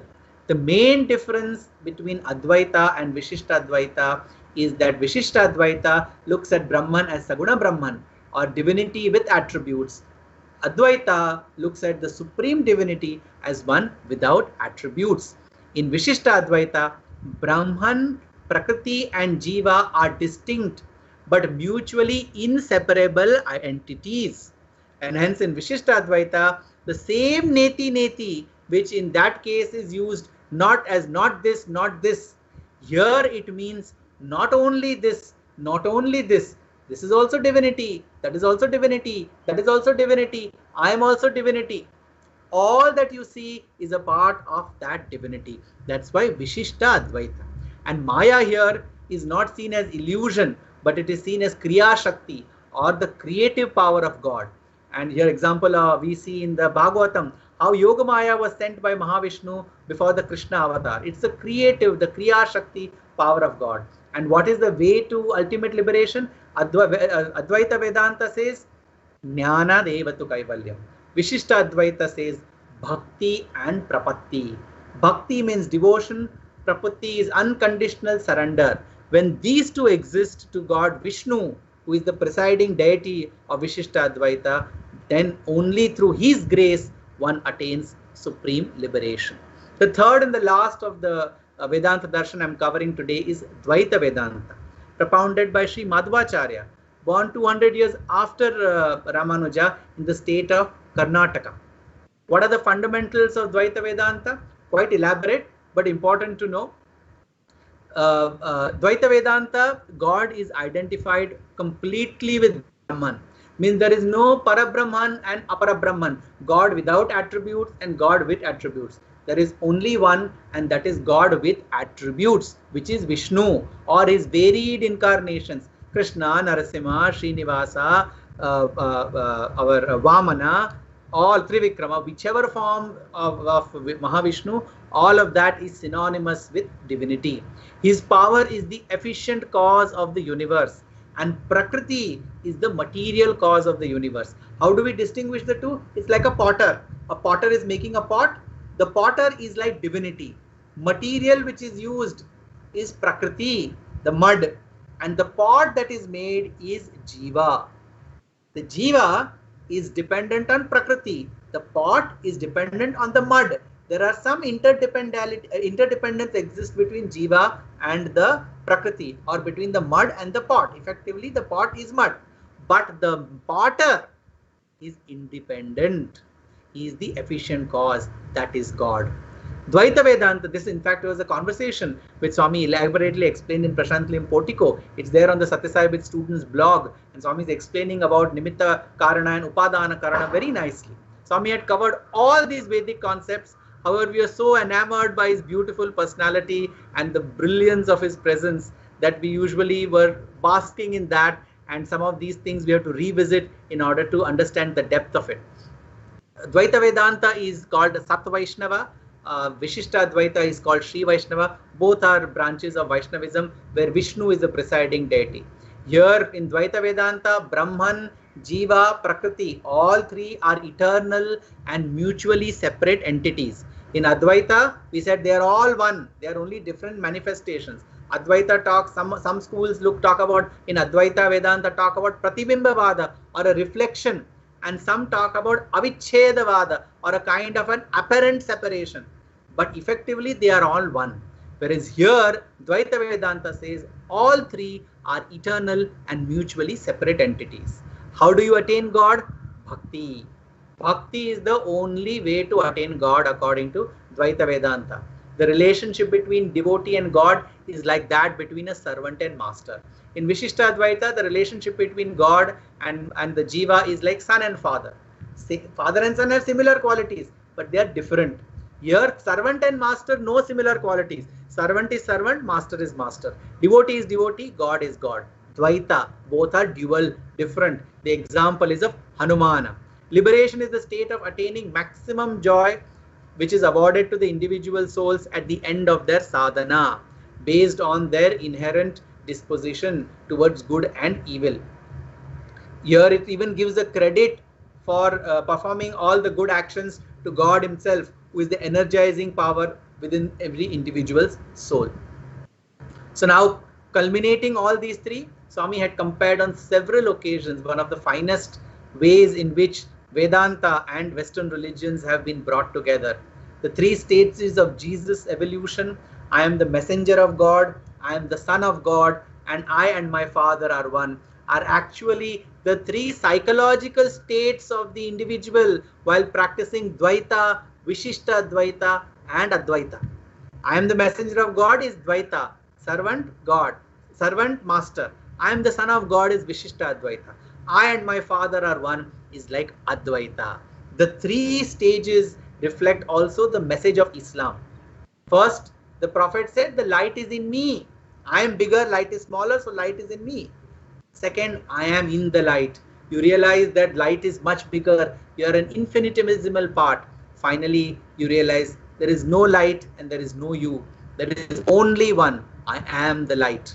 This is how the three major religions of the world can look at their philosophies as a cohesive whole, with the Vedic literature having propounded this several thousands of years ago, and the Abrahamic religions having communicated through their own prophets direct mystical experience of the same kind of evolution that we see in the Vedic literature. The story of Uttar Mimamsa Darshana is covered in Mundaka Upanishad. Very nice story. It's a story of two birds. What is the story of two birds? There is one bird in one tree. There are two birds. One is sitting above, one is sitting below. The bird that is sitting below is extremely sad, mixed feelings. The one that is sitting above is always happy. It is ethereal in its experience. So this particular bird at the bottom is very moody. It kind of looks at fruits which it can eat. Some are sweet, it is happy. Some are bad, some are bitter, it is sad. When it is suffering, it looks up at the bird. That bird is happy on the upper branch. When it is happy, it looks up at the bird. That bird is still happy at the upper branch. In this way, this bird in the lower branch, his life goes on. He rises. And as he rises, his own levels of happiness just go up because he's able to get access to better quality of fruits as he's on the higher branches of the tree. And finally, when it reaches the topmost branch where the original bird was sitting, it suddenly finds that that original bird is no longer existent. It is no longer present. And then it is revealed to him, to that bird, that actually that original bird was its own self, that own supreme, unperturbed, absolutely blissful self, which was the happy identity which it saw as a separate bird on the higher branches. But when through karma and sadhana, the individual rises and reaches at the highest stage of spirituality, it realizes that there are no two, there is only one. This is a story from the Mundaka Upanishad, which Swami has also narrated. The fruits in the story which the lower bird is eating are karma, the restless bird denotes the jiva, and the majestic bird denotes Ishvara. I'll conclude with this last slide, which conveys Vedanta Darshana in essence. All the different sampradayas or the systems that have emerged from Vedanta have been having some kind of a internal difference of opinion.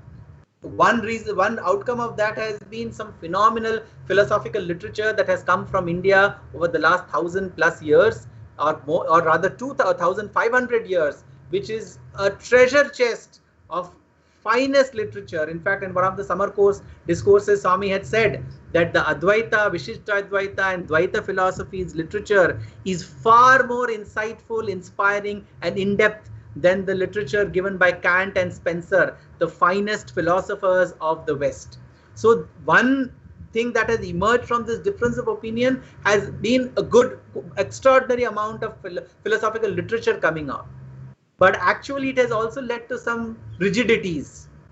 The avatar comes to break these barriers and shows how we are one family. So Swami, in his discourse in 1974, had said that these three great acharyas were teaching three different aspects of the same reality. Shankara was propounding Sayujya, or identity, oneness with the Lord. Ramanuja was talking in terms of Samipya, or proximity to the Lord. And Madhvacharya was preaching in terms of Salokya, or living in the domain of God so we can serve the Lord. In these three ways, the three acharyas preached the paths of karma, bhakti, and jnana. One should not think that these three paths are contradictory to one another.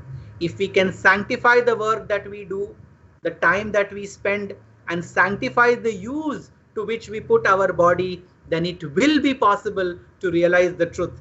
And therefore, the acharyas have gone from one step to another. They have gone from karma to bhakti and jnana.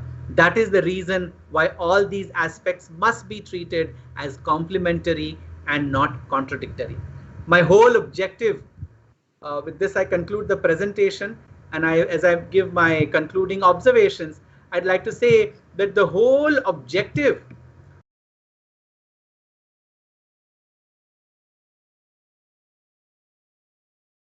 the kind of insight, the kind of clarity that exists in Vedanta and Vedic literature, which Swami has provided us through such an enormous collection of his discourses, his writings. And if we want to make the true use of this human life and want to progress spiritually, let us not just limit ourselves to reading, to chanting the mantras as an investment for getting God's grace. Yes, that is one part, but let us realize that we have a far larger identity, and that identity will be revealed to us as we progress in this spiritual journey. So these differences that we have seen in these six systems are only apparent. The great Ramakrishna Paramahamsa had once spoken about these Shat Darshanas by giving an example that God is like a mountain full of sugar, and the best of the rishis, Ramakrishna said, even like Shuka, are at best like a large ant. That large ant, however large it is only able to take a small part of that sugar to its capacity and convey the sweetness of the sugar as it has experienced. And so all these rishis have given their own understanding and clarity of the sweetness, which is sweet, which is definitely their experience, but which is bound in this particular frame that they exist in.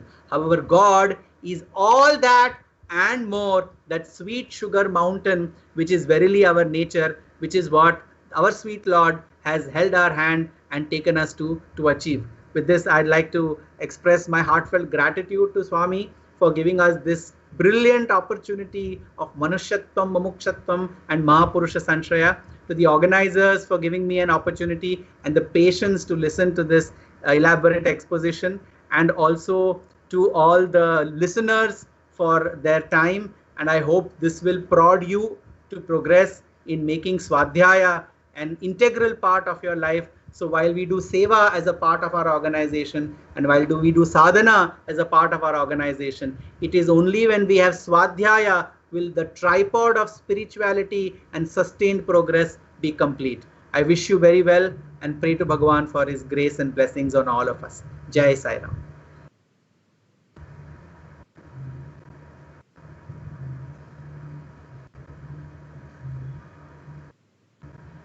Om Shri Sai Ram. At the very outset, we are extremely thankful to Brother Shashank for such a wonderful exposition on such an involved, deep topic. He has really worked very hard to bring various things together, and he has very nicely summarized a very involved topic and very nicely presented it. And in his presentation, he has reminded us at various times of what Swami has said in the current times, bringing in the current day applicability, the way the Swami has brought down the message to day-to-day living. The intricacies are really not intricacies, they are very part and parcel of our life. And Dr. Shashank Shah has made wonderful effort to correlate all these things to the day-to-day life. I'm not very sure if I can take more time. I think I would love to really go over some of the points, but the way he has explained was fantastic. And yes, I would like to just make a couple of points which I would like to share. So definitely the way he has presented clearly reminds us the fact that munde matir binne, the truth is one, but it is perceived in several different ways. And Indian philosophy, the way 6 different philosophies, it could be, it only talks the flexibility and yet the focus. He definitely says a lot of flexibility, and this has been very nicely organized by the so-called sages. In the current day parlance, we can call them as scientists. This was the organization of the truth and evolution, the way each one perceived, but everybody driving to the same truth. So that's how the 6 schools of philosophy, the way he has very nicely explained. Clearly it says it's munde matir binne, but all of that driving to the same truth. When you do the different approaches, the same point in the space can be reached in several different ways. How many different ways? Infinitely many different ways. In fact, this is all very nicely, it could be looked at. The 6 schools of thoughts, in fact, is the thoughts which are all bringing to the same thing in different ways. So variety is beauty, flexibility is there, but it is focused.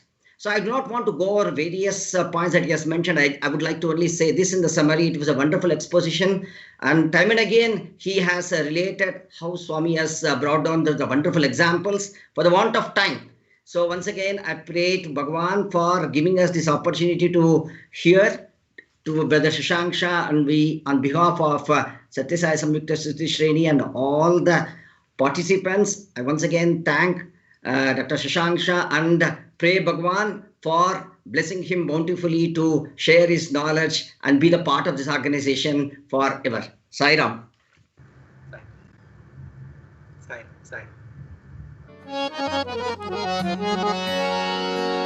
Om Jai Jagadish Hare Swami Sathya Sai Hare Bhakta Jana Samrakshak Bhakta Jana Samrakshak Pati Maheshwara Om Jai Jagadish Hare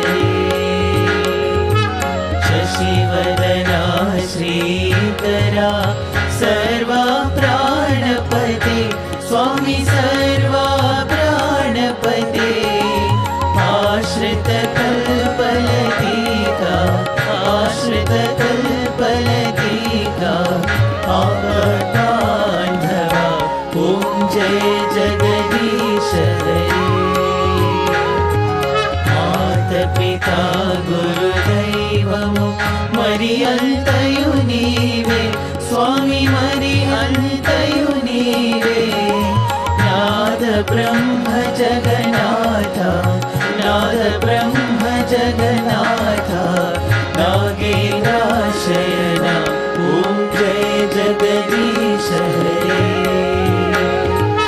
Omkara Rupa Ojasvi Sai Mahadeva Sathya Sai Mahadeva Mangala Arati Andhuko Mangala Arati Andhuko Mandala Giridhari Om Jai Jagadish Hare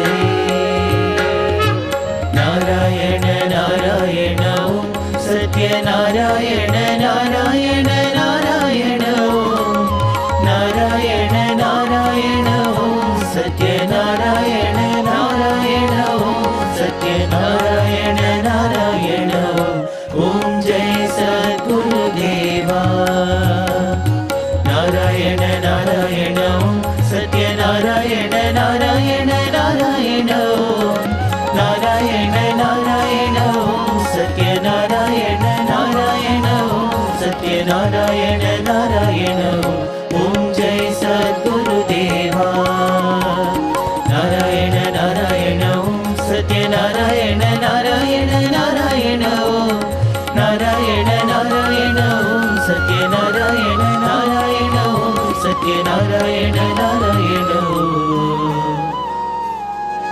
Om Jai सद्गुरुदेवा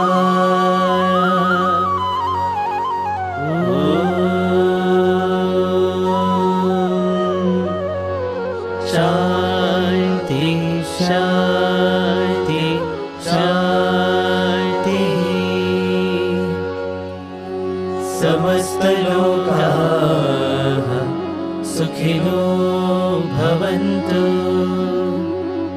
समस्त लोकाः सुखिनो भवन्तु समस्त लोकाः सुखिनो भवन्तु ॐ शान्ति शान्ति शान्तिः जय बोलो भगवान श्री सत्य साई बाबा जी की